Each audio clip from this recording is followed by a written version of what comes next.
একটা চমৎকার গল্প শেয়ার করি আজকে আপনাদের সাথে। সব সময়ের মতোই রাতে ডিনার করছিলাম, হঠাৎ আমার পাশে একটা বিড়াল ঘেঁষে বসলো। আমি একটা বাইট মুখে তোলার আগেই সে ম্যাও ম্যাও করে ডাকা শুরু করলো। আমি প্রথম বাইটটা ওর ছোট থালায় তুলে দিলাম, সুন্দর করে চেটেপুটে খেলো দেখলাম। দ্বিতীয়বার আরেকটু দিলাম, এবার সে সম্পূর্ণ খেয়ে শেষ করতে পারেনি। খেয়াল করলাম কয়েকটি দানা প্লেটের কোল ঘেঁষে পড়ে রইল। আমার খাওয়া শেষ, হাত ধুয়ে খাটের সাথে হেলান দিয়ে মেঝেতেই বসে রইলাম। কিছুক্ষণ পরে দেখি কয়েকটি পিঁপড়া বিড়ালের ছেড়ে দেয়া বিশাল ভাতের দানা কামড়ে ধরেছে। দুটি পিঁপড়ে মিলে একটি ভাতের দানা টেনে টেনে নিয়ে যাচ্ছে। বলতে পারেন কিছুক্ষণের জন্য লস্টই হয়ে গিয়েছিলাম।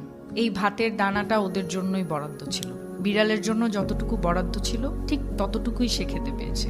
খেয়াল করলাম আমিও তো আমার ভাগেরটা পেয়ে গেছি, অথচ এই ভাত কত প্রক্রিয়ার মধ্য দিয়ে আমার থালায় এসছে।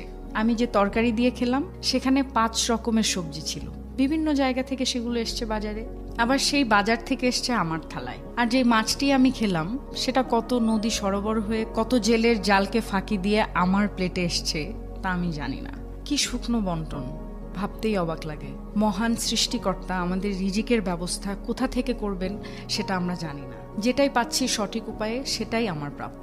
জীবদ্দশায় আমরা যা খাবো সবই সৃষ্টিকর্তার পূর্ব নির্ধারিত, অথচ মানুষ কতই না দুশ্চিন্তা করে দুবেলা খাবারের জন্য।